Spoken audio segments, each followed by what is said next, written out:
Bonjour à tous, j'espère que vous allez bien. Ouais, en tout cas, ça me fait plaisir d'être ici avec vous. C'est ma petite routine. Chaque été, je viens faire un message à ICF Genève. Et puis, j'aime bien venir ici parce que vous êtes un bon public, vous réagissez et puis vous êtes au taquet. C'est trop cool d'être là. Et puis, c'est aussi l'occasion de vous rappeler qu'ICF Bulle existe toujours. Wouh! Même après 2 ans de Covid, on a bien ramassé. On est toujours là, au taquet. Comme vous d'ailleurs, c'est trop beau. En fait, ces derniers temps, il s'est passé quelques épisodes dans ma vie qui m'ont un peu préoccupé, qui m'ont fait dire en fait que j'ai le sentiment que je commence à devenir vieux. Alors, je ne sais pas si c'est parce que je viens d'avoir 29 ans que ça me fait cet effet-là, mais déjà, un des premiers trucs, c'est que ma femme m'a découvert 2-3 cheveux gris sur la tête. Alors là, déjà, ça m'a fait un petit coup. Ah, j'ai déjà 2-3 cheveux gris. Mais les autres épisodes, pour moi, quelqu'un qui devient vieux, c'est par exemple quelqu'un qui a la lampe de la poche de son iPhone qui est allumée. Hein? Vous êtes d'accord avec moi? Pour moi, les personnes âgées, c'était les personnes qui avaient leur lampe de poche de smartphone allumée sans s'en rendre compte, tu sais, puis qui se baladent comme ça, des fois même qui écrivent un SMS, puis t'es là. Puis en fait, depuis le début d'année, ça m'est arrivé quelques fois que la lampe de mon iPhone soit allumée sans que je me rende compte. Je me suis dit, ça commence. Je commence à devenir âgé. Je commence à devenir vieux. Un autre truc aussi que j'ai toujours me suis dit, quand on est âgé, en fait, qu'est-ce qui se passe? On a connu, pour ceux qui aiment le foot, les coachs comme joueurs. Hein, je me suis toujours dit, ces personnes, ah ouais, lui, c'était un joueur qui jouait attaquant là-bas, machin. Maintenant, en fait, je commence à réaliser que je commence à connaître. J'ai connu les coachs de foot comme joueurs. Quand je vois un Steven Gerrard qui coach, je me dis, ça commence. Je deviens vieux. Un Murat Yakin ou différentes personnes me disent, ça commence. Alors moi, j'ai un gros avantage. Vous pouvez aller voir des photos sur mon profil Facebook si vous voulez. C'est que si j'ai envie de perdre 10 ans, de donner l'impression d'avoir 10 ans de moins, il me suffit de faire un truc, me raser. Je me rase. Je pense que je vais acheter de l'alcool à la Migros, on me demande ma pièce d'identité, honnêtement. Parce que j'ai vraiment l'air d'un gamin. Si tu regardes des photos de moi à mon mariage, honnêtement, les gens ils devaient se dire, mais il a quel âge lui? C'est un mariage arrangé ou bien c'est pas possible, il ne peut pas se marier aussi jeune. Donc ça, c'est le gros avantage que j'ai, c'est que le jour où j'ai envie de perdre 10 ans de ma vie, je me rase. Et le dernier truc qui me donne l'impression que je commence à devenir âgé, c'est que je commence à réaliser en fait que la vie, elle n'est pas toujours si fun que ça.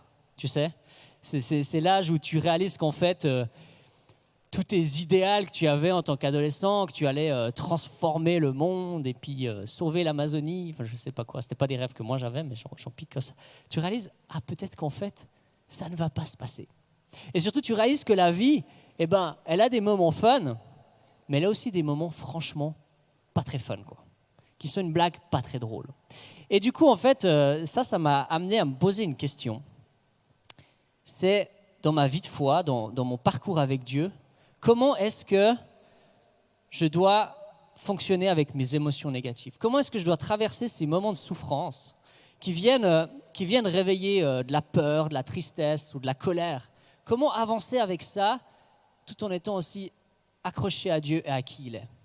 Et cette question-là, moi, je la trouve hyper intéressante. Parce qu'on parle beaucoup, des fois dans l'église, de joie, de victoire. On aime célébrer ces choses-là, les dire. Mais quand ça va mal, quand c'est difficile, qu'est-ce qu'on en fait? Et je vois aussi autour de moi beaucoup de mes amis de l'époque qui, au travers d'épreuves de la vie, ont tendance un peu à s'éloigner de Dieu. Parce qu'ils avaient une image de Dieu, et puis ils voient que la réalité, elle ne coïncide pas, et du coup, ils s'éloignent un peu de Dieu. Ils laissent des souffrances, des épreuves de la vie se dire peut-être qu'en fait, ce en quoi je croyais, c'était peut-être pas vraiment vrai. Et du coup, je pense que c'est tellement essentiel de parler de ce sujet-là, de creuser ce sujet, d'essayer de voir, comprendre, comment est-ce que je peux vivre une vie de foi, une vie pleine d'espoir et attachée à Dieu, tout en vivant ces moments difficiles et en ayant ces émotions négatives. Alors j'espère que ça vous parle aussi. Sinon, c'est trop tard, quoi. J'ai déjà fait mon message, du coup, je ne vais pas changer maintenant. Alors, j'espère que cette thématique, elle vous inspire et qu'elle vous motive. Alors, pour ça, on va prendre le psaume 22. Comme Adrien a dit, c'est vraiment un psaume qui me tient à cœur, que j'avais préparé un message dessus il y a bien longtemps, mais qui m'est resté dans la tête jusqu'à maintenant. Et du coup, j'avais vraiment à cœur de vous partager ça. Alors, le psaume 22, il semble avoir été écrit par David, parce qu'il est cité au début. Et puis, il est en deux parties. Il y a la première partie, c'est les versets 1 à 22. C'est la partie où David il parle de ce qu'il vit, de ce qu'il ressent, de ses épreuves, de ses souffrances, de toutes ces choses-là. Et ensuite, il y a la deuxième partie qui est 22 à la fin, où là, c'est la fête. Là, c'est vraiment le festin, les réjouissances, toutes ces choses-là où vraiment, là, on est dans la joie. Et du coup, mon côté un peu plus mélancolique, dépressif, a décidé de prendre la première partie du message pour vous. Si vous voulez lire la deuxième partie chez vous à la maison, sentez-vous libre. Mais on va s'intéresser à celle-là parce que justement, ça vient en lien avec cette question. Que faire de mes émotions négatives? Alors, on va lire ensemble. Si vous voulez ouvrir votre Natel, ce sera les seuls textes qu'on aura, ce sera dans le psaume 22, donc vous pouvez suivre ou annoter, enfin comme vous avez l'habitude de faire. Psaume 22, 1 à 12. Au chef de chœur sur la mélodie de Biche de l'aurore, psaume de David. C'est tellement dommage qu'on ait perdu la mélodie Biche de l'aurore. J'aurais tellement voulu entendre à quoi ça ressemblait, Biche de l'aurore. Mon Dieu, pourquoi m'as-tu abandonné? Alors là, on est direct dans le sujet, hein. Il n'y a pas de moment de transition. On est direct dans la souffrance de David. Pourquoi t'éloignes-tu sans me secourir, sans écouter mes plaintes? Mon Dieu, je crie le jour et tu ne réponds pas la nuit, et je ne trouve pas de repos. Pourtant, tu es le Saint, tu sièges au milieu des louanges d'Israël. C'est en toi que nos ancêtres se confiaient. Ils se confiaient en toi et tu les délivrais. Ils criaient à toi et ils étaient sauvés. Ils se confiaient en toi et ils n'étaient pas déçus. Mais moi, je suis un ver et non un homme, la honte de l'humanité, celui que le peuple méprise. Tous ceux qui me voient se moquent de moi. Ils ricanent, ils hochent la tête. Recommande ton sort à l'Éternel. L'Éternel le sauvera, il le délivrera puisqu'il l'aime. Oui, tu m'as fait sortir du ventre de ma mère. Tu m'as mis en sécurité contre sa poitrine. Dès ma conception, j'ai été sous ta garde. Dès le ventre de ma mère, tu as été mon Dieu. Ne t'éloigne pas de moi quand la détresse est proche, quand personne ne vient à mon secours. Waouh! Alors là, on est vraiment dans l'intimité de David. Tu sais, moi, j'ai commencé début d'année un carnet de prière où j'écris mes choses dedans. Là, on est vraiment dans le carnet de prière de David où il écrit ce qui se passe sur son cœur et sur ce qu'il vit. Et c'est tellement riche et c'est tellement fort. Et ce qu'on voit assez rapidement, si on creuse un peu le texte, si on l'étudie, ça vient assez rapidement, on voit qu'il y a une structure très claire dans ce passage-là. Il y a des bouts en « je » et en « moi », où David il est en train de parler de ce qu'il ressent, de ce qu'il vit. Et il y a d'autres bouts qui sont en « tu » et en « toi ». Des moments où David il essaye de s'accrocher à Dieu, où il déclare qui est Dieu. Et on navigue en fait entre ces deux éléments. Ce n'est pas la première partie en jeu, la deuxième partie en tu. C'est vraiment un bout en jeu, un bout en tu, un bout en jeu, un bout en tu, un bout en jeu, un bout en tu. On voit qu'on navigue vraiment entre ces deux dimensions. Et on voit qu'en fait la prière, c'est quoi la prière? C'est un dialogue entre le je et le tu. La prière, c'est un voyage entre le toi qui tu es Dieu et entre le je, le moi, ce que je suis en train de vivre. Et aujourd'hui, il y a un retour énorme sur la méditation. Je pense que vous êtes d'accord avec moi. Vraiment, la méditation, c'est un truc qui revient partout, que tout le monde recommande, que tout le monde conseille de faire, etc. C'est vraiment un truc qui est présent partout. Et moi, je me suis demandé que penser de la méditation en tant que chrétien. Quel regard avoir sur la méditation en tant que chrétien? Et moi, ce que je pense, c'est que dans la méditation, il y a quelque chose qui est bon et juste, en partie. Souvent, il y a des éléments spirituels qui viennent dedans qu'il ne faut pas forcément, en tant que chrétien, prendre. Mais il y a quelque chose qui est bon dans la méditation, c'est le fait de réapprendre à vivre l'introspection. Réapprendre à réfléchir, qu'est-ce qui se passe à l'intérieur de moi? Pourquoi est-ce que je me suis énervé contre cette personne-là? Qu'est-ce qui s'est passé là, à l'intérieur de moi? Ça, c'est quelque chose qui est bon dans la méditation, de juste prendre le temps de réfléchir à ce qui se passe à l'intérieur de nous. Mais le gros problème de la méditation, c'est que ça a tendance à s'arrêter là. Et c'est là où, en tant que chrétien, on a quelque chose, j'ai envie de dire, de plus à proposer. C'est qu'on ne s'arrête pas seulement à la méditation, à descendre à l'intérieur de nous. Après, qu'est-ce qu'on fait? On va vers Dieu. On a ce tu, on a cette chose qui vient nous relever pour aller vers Dieu. Je pense qu'en tant que chrétien, en fait, ça fait du sens de vivre l'introspection pour réaliser ce qui ne va pas dans nos vies, pour pouvoir ensuite aller vers Dieu et puis lui les amener. Parce que comment tu vas être libéré du problème de l'égocentrisme en te centrant sur toi? Je me suis fait cette réflexion. Tu sais, la méditation, on dit qu'elle va régler tous les problèmes. Mais il y a un problème que la méditation, elle va avoir de la peine à régler, c'est le problème de l'égocentrisme. Comment tu peux régler ce problème-là en te centrant sur toi? Ce n'est pas possible. Tu as besoin de réaliser qu'il y a quelque chose d'autre qui est plus grand et aller vers lui. Et c'est ça la prière, c'est ce dialogue entre le je et le tu, entre ce qu'on vit, ce qu'on ressent et qui est Dieu et ce qu'on déclare de lui. Et David, il navigue entre ces deux aspects. Et on va d'abord un petit peu plus regarder le je dans ce passage. Donc le je, c'est les versets 2 à 3, 7 à 9, dans le passage qu'on vient de lire. Et là, dans ce je, on voit que David, il est en train de partager ses pensées à Dieu, mais pas sa théologie. David, il est en train de dire ce qu'il ressent, ce qu'il vit, mais pas ce qui est vrai. Parce que honnêtement, moi, en tant qu'étudiant en théologie, quand j'entends certaines choses que David il dit dans ce psaume, j'ai envie de lui dire, ouais. Enfin, si quelqu'un faisait cette prière à côté de moi, t'aurais envie de lui dire, mais écoute, Dieu ne t'a pas abandonné, d'accord?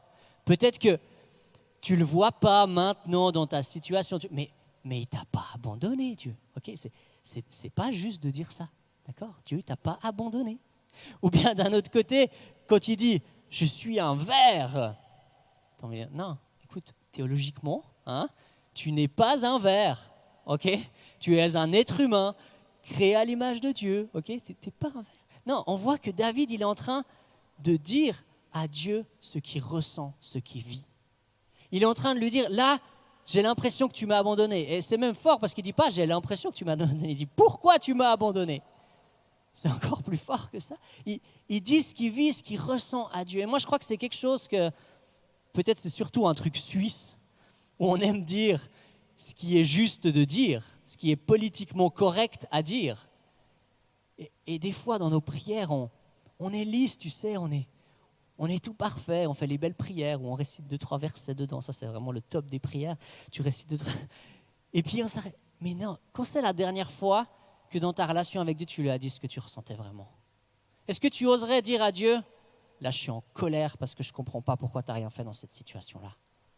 Là, j'ai des doutes parce que je vois cette personne qui a cette maladie et puis tu n'as pas intervenu. Et pourquoi ça ferait que moi, je ne pourrais pas avoir cette maladie? Pourquoi tu n'agis pas, Seigneur? Pourquoi il y a autant de souffrance dans ce monde? Pourquoi est-ce qu'il y a des personnes qui vivent des choses aussi affreuses et puis tu n'agis pas? Si tu oses dire ces choses à Dieu, tes doutes, tes questions, tes peurs, ta colère, ces émotions-là. Parce que ce qu'on a tendance à faire, en tout cas je ne sais pas pour vous, mais moi ça m'arrive, c'est que quand je suis frustré avec Dieu, j'en parle avec ma femme, j'en parle avec mes amis, j'en parle en connect, j'en parle avec mon église, j'en parle avec plein de gens, tu vois. Mais j'oublie d'en parler à une personne, c'est Dieu. J'ai oublié d'en parler à Dieu. Et alors qu'en fait, si tu fais ça, si tu es en colère contre Dieu et que tu t'adresses à lui, tu es en train de faire quoi? Tu es en train de prier. Tu es en train de te rapprocher de Dieu. Tu es en train de vivre un temps avec Dieu. C'est comme si je suis en colère contre ma femme, puis que je vais en parler à tout le monde. C'est bien le pire truc que je peux faire. Parce que, alors peut-être qu'ils vont me dire, mais non, c'est rien, elle est super. Ou peut-être qu'ils vont me dire, ouais, t'as raison, tu vois. C'est la pire chose que tu peux faire. Par contre, si je vais en parler à elle, en essayant, voilà, d'être pas trop violent non plus, mais si je vais en parler à elle de cette colère, qu'est-ce que ça fait? Ça a le potentiel de rétablir la relation, ça me rapproche d'elle. Et c'est la même chose avec Dieu. Si on ose lui dire ce qu'on vit, ce qu'on ressent, ce je, ça nous rapproche de Dieu. Ça nous permet au moins de vivre ça avec lui, dans sa présence. Et ça, c'est quelque chose que je vous conseille vraiment. Osez être honnête avec Dieu. De toute façon, il sait exactement ce que tu penses. De toute façon, il sait exactement ce que tu vis. Donc, tu ne vas pas le surprendre en lui disant tes vraies pensées. Tu ne vas pas le choquer. Il était déjà au courant. Tu es juste en train de le formuler et de t'approcher de lui. Sois honnête et vrai avec Dieu, c'est tellement important. Il y a un autre verset qui est super intéressant dans ce jeu, c'est le verset 9. Le verset 9, en fait, il y a un texte dedans qui est « Recommande ton sort à l'Éternel, l'Éternel le sauvera, il le délivrera puisqu'il l'aime. Tu sais, quand tu vois ce verset, tu as envie de dire Amen. Je pense que même, moi, ça m'est sûrement déjà arrivé de dire ça à quelqu'un. C'est même presque ce que je viens de faire d'ailleurs. Je viens de te dire, d'en parler à Dieu de tes souffrances et tes difficultés. On a envie de dire oui, amen à ce verset-là. Mais ce qui est bizarre dans le texte, si on prend le contexte du psaume 22, c'est qu'on voit que ce verset-là, il est dans la bouche des ennemis de David. Il est dans la bouche de ceux qui se moquent de David, de ceux qui sont des ennemis, qui s'attaquent à David, tu vois. Alors on peut se dire, mais pourquoi ? Pourquoi est-ce que cette phrase-là, elle est vue comme négative dans ce psaume-là ? Parce que ça pourrait nous arriver de dire ça. Et il y a une vérité là derrière. Dieu, Jésus, l'Éternel va nous délivrer. Ça, c'est une vérité qu'il y a. Mais en fait, il y a différentes interprétations à avoir. Et moi, celle qui me parle le plus, c'est que déjà, ils le disent certainement dans un ton de voix qui n'est pas le meilleur. Tu sais, moi, je suis toujours déçu avec la Bible qu'on n'ait pas la tonalité. Parce que là, ça pourrait être, vas-y, recommande ton sort à l'Éternel, hein, il te délivre toujours, tu vas voir, c'est marrant, il ne le fait pas, hein, pourtant il t'aime. Tu vois, ça peut être ça le ton de voix. Mais on voit que c'est avec une mauvaise intention. Et en fait, c'est dans une vision des choses, dans une pensée, dans une théologie qui fait de Dieu un Dieu dans ta poche, un smartphone, tu vois, que tu peux sortir quand tu as envie, que tu peux commander comme tu as envie, et que si tu fais les bonnes combinaisons, le bon code, déjà ça le déverrouille, et puis si tu mets la bonne prière dedans, la bonne manière de recommander ton sort, bam, il y a la délivrance qui se passe. C'est ça qu'ils sont en train de dire, c'est qu'ils sont en train d'imaginer un Dieu qui est domestiqué, qui est mécanique. Tu fais ça, donc il va se passer ça. Et ce qu'on voit dans ce psaume et dans la Bible, c'est que Dieu ne fonctionne pas comme ça. Dieu n'est pas à notre merci, ce n'est pas un petit toutou qu'on peut balader. Dieu, il est libre et il agit à sa manière. Et heureusement qu'il fait ça. Parce que s'il faisait tout ce qu'on lui disait de faire, mon pauvre ami, le monde, il serait dans un état catastrophique. Heureusement qu'il est libre. Mais ce qu'ils sont en train de faire là, c'est qu'ils sont en train de dire un mécanisme. Si tu aimes Dieu, tu recommandes ton sort à lui, il va te délivrer. Et cette vision-là de Dieu, elle a amené plein de personnes à s'éloigner de Dieu. Et quand je parlais de mes amis qui ont vécu peut-être des passages difficiles et qui sont éloignés de Dieu, c'est peut-être qu'ils avaient un petit peu trop cette vision-là de Dieu. Si Dieu m'aime, si je fais les bonnes choses en retour, il va agir en ma faveur. Mais ce n'est pas comme ça. Suivre Jésus, ce n'est pas une assurance de ne pas avoir de problème dans sa vie. Je crois que même si tu lis le Nouveau Testament, suivre Jésus, c'est plutôt une assurance d'avoir 2-3 problèmes dans ta vie, tu vois, au moins. Alors, il y a aussi des belles choses qui viennent avec. Rien que la vie éternelle déjà, franchement, tous les autres problèmes à côté, ça vaut la peine, hein, en perspective. Il y a aussi des choses ici, aujourd'hui, un sens à notre vie, une paix, une joie, toutes ces choses qui peuvent venir, c'est clair. Mais suivre Jésus, ça ne va pas nous empêcher de vivre des souffrances, de vivre des moments difficiles. Ce n'est pas une assurance là contre. Et cette phrase-là, cette mentalité-là, elle peut faire énormément de dégâts. Elle peut vraiment éloigner des gens de Dieu, j'en suis convaincu. Donc c'est important de réaliser, on est des créatures et Dieu est le créateur. Et des fois, on ne sait pas ce qu'il fait, mais nous, on est là où on est. Et ça m'amène au deuxième aspect, il y a le je. Ça me permet d'amener au tu. D'accord, on a vu David qui dit ce qu'il vit, ce qu'il ressent. Et là, tout d'un coup, on arrive au tu. Le tu, c'est quoi ? C'est David qui déclare qui est Dieu. C'est David qui dit cette fois-là sa théologie, qui dit cette fois-là ce qu'il croit, qui dit cette fois-là ce à quoi il est attaché, tu vois. Moi, je trouve que c'est comme si avant il était en train de descendre comme ça à l'intérieur de lui pour voir à quel point c'était catastrophique. Le tu, c'est tout d'un coup David qui essaie de lancer un peu un grappin comme ça pour s'accrocher à Dieu, puis se retirer en haut, de remonter. Et je crois qu'on a tendance des fois à trop mélanger notre sentiment, notre ressenti et notre théologie. Ce qu'on ressent n'est pas toujours vrai, parce qu'il est aussi atteint par ce qu'on appelle la chute. Et on ne doit pas confondre notre ressenti et la théologie. Je peux ressentir que Dieu n'est pas bon, mais ça ne va pas faire que Dieu n'est pas bon. C'est juste ce que je ressens. Si je ressens quelque chose envers quelqu'un, ça ne veut pas dire que si je ressens ça, c'est une vérité pour lui. Il y a une vérité qui est objective. Et cette vérité-là, c'est celle que David y déclare à ce moment-là. Et on voit dans la première partie, dans les versets 4 à 6, David, là, il déclare, il s'attache à ce qui s'est passé à ses ancêtres. Il est en train de dire, pourtant tu es le Saint, tu sièges au milieu des louanges d'Israël. C'est en toi que nos ancêtres se confient. Elles se confient en toi et tu les délivrais. Ils crient à toi et ils étaient sauvés. Donc David, il se rappelle ce que ses ancêtres ont vécu. Il se rappelle ce que les personnes avant lui ont vécu. Et il dit, mais attends, c'est toi qui les as délivrés. On a l'impression qu'il rappelle à Dieu qui il est un peu, tu sais. Genre, t'oublies pas, t'es le Saint d'Israël là. Hein. Tu résides dans les louanges d'Israël, tu les as délivrés juste au cas où tu avais un petit trou de mémoire. Je voulais juste te rappeler ça, tu vois. Mais ce qu'il est en train de faire, David, c'est qu'il est surtout en train de se rappeler à lui-même qui est Dieu. Il est en train de se dire, mais pourtant c'est ça que tu es, Dieu. Tu es saint, tu as délivré ce peuple. Et aujourd'hui, ça veut dire quoi pour nous, ça? Pour moi, c'est la parole de Dieu. Quand on lit la parole de Dieu, ce n'est pas juste un livre qu'on doit lire parce qu'on est chrétien. Mais c'est un livre qui est le fondement de ce en quoi on croit. Et c'est un livre qui nous inspire aujourd'hui pour nous montrer qui est Dieu. Et si Dieu a fait des miracles dans l'Ancien Testament, s'il a libéré son peuple, c'est qu'il a envie de faire la même chose avec moi aujourd'hui. Et je peux le rappeler à Dieu, mais surtout à moi. Dieu a envie de me délivrer. S'il l'a fait, quand je lis la parole de Dieu, il peut le refaire encore aujourd'hui dans ma vie. Et j'ai envie de m'attacher à ça, j'ai envie de croire ça et de le déclarer. Sinon, je plonge dans le désespoir, dans la dépression. Non, Dieu est bon.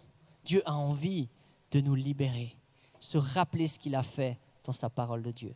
Et dans la deuxième partie, qui sont les versets 10 à 12, on voit, c'est hyper intéressant, parce que là, il y a cette parole de Dieu. Et là, on est dans un autre passage où David va vraiment parler plus personnellement, se rappeler ce que Dieu a fait dans sa vie. On voit au verset 10, « Tu m'as fait sortir du ventre de ma mère. Tu m'as mis en sécurité contre sa poitrine. Dès ma conception, j'étais sous ta garde. Dès le ventre de ma mère, tu as été mon Dieu. » Qu'est-ce que David est en train de déclarer? C'est toi qui m'as désiré. C'est toi qui m'as voulu. Je ne suis pas juste le fruit du hasard, mais je suis le fruit de ton désir. Je suis le fruit de ce que tu voulais pour moi. Tu m'as voulu. Tu m'as créé, tu m'as donné les dons et les capacités. Tu m'as mis à un endroit dans une famille spécifique. Tu m'as conduit. Et je pense que c'est tellement important qu'on se souvienne dans nos vies ce que Dieu a fait. Parce qu'on a tellement vite tendance à oublier ce que Dieu a déjà fait dans nos vies. Et je vous encourage de les noter, ces choses. Quand vous voyez Dieu intervenir dans vos vies, notez-le. Je me souviens d'une personne qui avait dit, pourquoi est-ce qu'on ne met pas la date de notre baptême? C'est peut-être un truc que vous pouvez proposer aux 4 ou 5 baptisés là cet après-midi. Mettre la date de ton baptême dans l'agenda et puis chaque année, que tu aies une notification, jour de mon baptême. Se souvenir de ces étapes-là. Et les fêtes dans le peuple d'Israël, c'était toutes des fêtes en lien avec ce que Dieu avait fait, pour se souvenir que Dieu agit et qu'il l'a fait. On a besoin de ça, on a besoin de se souvenir que Dieu, il est là avec nous. Donc j'espère que tu comprends ce que je veux dire, c'est que moi je crois que face à Dieu, on doit autant partager ce qu'on ressent, ce qu'on expérimente, ce qui se passe à l'intérieur de nous. Il y a une place pour ça dans notre relation avec Dieu.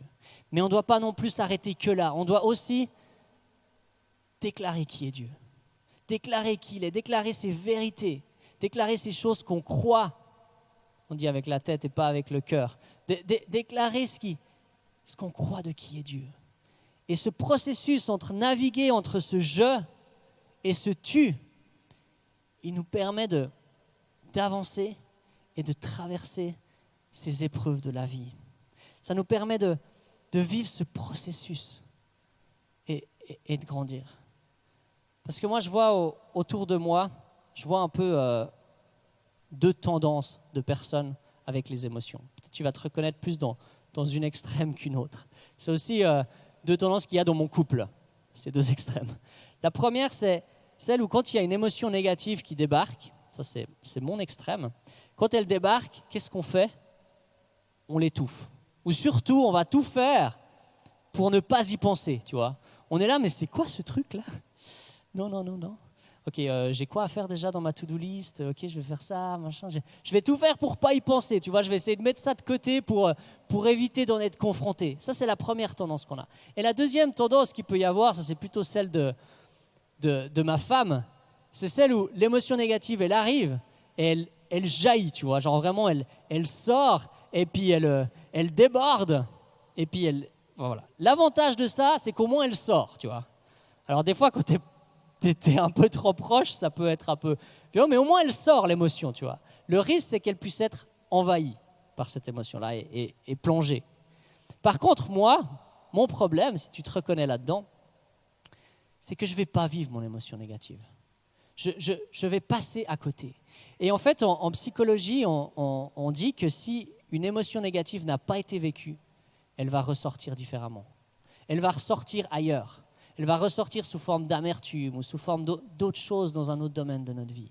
Les émotions négatives, elles doivent être validées, elles doivent être vécues, elles doivent ressortir et vivre un processus pour pouvoir être vraiment digérées et passer à autre chose. Et c'est là où c'est tellement important pour les personnes plus comme moi de se donner le temps de vivre ces émotions-là, de se donner un espace pour le vivre, et ça peut vraiment être dans cette relation avec Dieu. Et pour les personnes qui explosent, c'est se rappeler qu'il y a le tu, qu'il faut s'accrocher à Dieu et qu'il faut aussi se souvenir de qui il est. Et puis que cette émotion-là, c'est un élément, c'est pas tout. Ça ne définit pas qui est Dieu, ça ne définit pas comment est le monde, c'est ma perception de ça et pas se laisser envahir par ça. Et on voit que David, il a cet équilibre entre les deux. Il vit cet équilibre d'une manière tellement saine et bonne, au point que ça va le mener au verset 13. Donc c'est juste après ce qu'on vient de lire. Verset 13. De nombreux taureaux sont autour de moi. Des taureaux du Bassan m'encerclent. Ils ouvrent leur gueule contre moi, pareil au lion qui déchire et rugit. Mes forces sont vont comme l'eau qui s'écoule, et tous mes os se disloquent. Mon cœur est comme de la cire, il se liquéfie au fond de moi. Ma force se dessèche comme l'argile, et ma langue s'attache à mon palais. Tu me réduis à la poussière de la mort. Oui, des chiens m'environnent, une bande de scélérats rôde autour de moi. Ils ont percé mes mains et mes pieds. Je pourrais compter tous mes os. Eux, ils observent, ils me regardent. Ils se partagent mes vêtements. Ils tirent au sort mon habit. Si on prend que ce texte isolé, on peut se dire, mais qu'est-ce que David il est en train d'écrire là? Parce qu'il y a en même temps des bêtes au début qui l'encerclent, mais en même temps ces bêtes, elles sont vachement humaines parce qu'elles tirent au sort sa tunique, elles lui percent les mains et les pieds, c'est un peu bizarre. Au milieu, on a un truc qui ressemble plus à une maladie avec la langue qui se colle à la peau, son cœur qui se liquéfie. On ne comprend pas ce qui se passe là. Et ensuite, on a le Nouveau Testament. Et l'évangile de Matthieu, au verset 27, il fait un lien à plusieurs reprises entre le psaume 22 et ce que Jésus est en train de vivre sur la croix. Et ce que David est en train d'expliquer là, enfin de dire dans ces versets-là, c'est qu'il est en train de vivre, d'expérimenter, de ressentir prophétiquement ce que Jésus va vivre sur la croix. C'est fou. Plusieurs milliers, 600 ans avant environ, il vit ce que Jésus va vivre plus tard. Et moi, ça m'a amené à me dire par rapport à ce message qu'en fait, vivre ces émotions négatives, c'est s'identifier aux souffrances de Jésus. Quand on donne une place à ces émotions négatives, mais une place qui est saine, d'accord, qui n'est pas hyper réduite, mais qui n'est pas non plus totalement envahissante, si on vit ce processus, ça peut nous permettre de nous identifier aux souffrances de Jésus, de ressentir ce que Jésus a ressenti sur la croix, de nous rapprocher de lui dans cette intimité avec lui. C'est complètement fou. C'est complètement fou de réaliser ça. Et moi, je crois que quelqu'un qui vit des angoisses régulièrement, moi, je suis dans une famille où presque tout le monde a vécu ou vit des angoisses, dans une famille d'angoissés. Et quand tu vis des angoisses, tu es super bien placé pour comprendre ce que Jésus a vécu dans cette prière à Gethsémane avant d'aller sur la croix où ses larmes se transforment en des larmes de sang.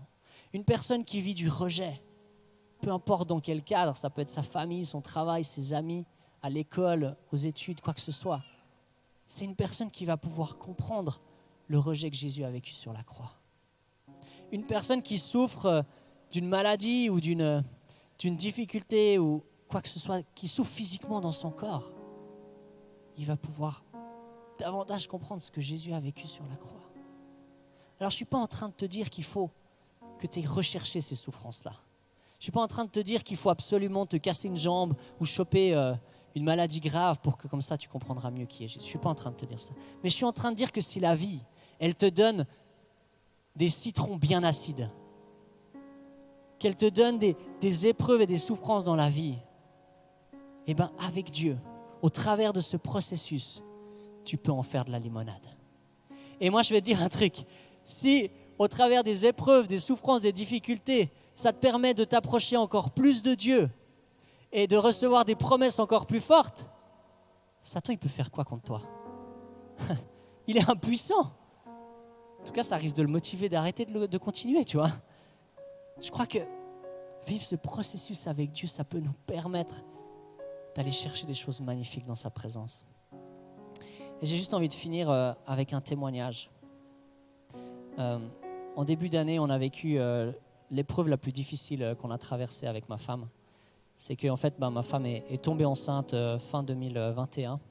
On a pu aller chez le gynécologue, on a entendu le cœur battre de ce bébé, du coup on a pu annoncer à la famille, vraiment se projeter là-dedans, etc. Et en fait, quelques jours après, elle a commencé à avoir des saignements. Et là, on se dit, ouais, c'est rien, c'est juste quelques saignements. Mais ça a continué. Et au final, au point où elle a perdu ce bébé. Et on a vécu cette fausse couche et c'était tellement difficile. Et nous, on a vraiment décidé avec ma femme de le vivre comme un deuil. Parce que ça peut arriver d'entendre face à ça que des gens qui disent « mais c'est rien, c'est juste la nature qui fait bien les choses » ou « de toute façon, il y a un tiers des grossesses qui finissent comme ça ». Non, on a dit « on veut vivre ça comme un deuil ». On a entendu son cœur battre, on sait qu'il était en vie, on croit que Dieu l'a voulu. Alors c'est un deuil, c'est une perte. Et du coup, ce qu'on a fait pour vraiment vivre ça, c'est qu'on a été chercher dans les toilettes ce qui restait de ce bébé. On l'a enveloppé dans un petit tissu et puis on a été l'enterrer. Et j'ai juste une petite photo de la tombe. On lui a aussi donné un prénom, on l'a appelé Olive. Parce que voilà, c'était vraiment un prénom qu'on avait à cœur, parce que aussi Emmanuel avait reçu le mot paix pour lui. Et en fait, tu vois, moi, cette situation, j'aurais pu la vivre comme ça, en passant dessus. Et puis passer à autre chose en revenant. Je pense pas complètement, mais j'aurais pu ne pas la vivre pleinement. Et en fait, au moment où j'ai commencé à creuser dans la terre pour pouvoir l'enterrer, j'ai eu les larmes qui sont venues. J'ai commencé à pleurer. J'ai réalisé, mais attends, là, je suis en train d'enterrer un de mes enfants. C'est tellement violent. Et en creusant et après en restant à ce moment-là, j'ai vécu un moment qui était complètement fou. Parce qu'en même temps, j'étais dans cette souffrance, dans cette tristesse, dans cette incompréhension de ce qui se passait. Et en même temps, je ressentais la présence de Dieu de manière tellement forte. Je sentais que Dieu, il était là, avec moi.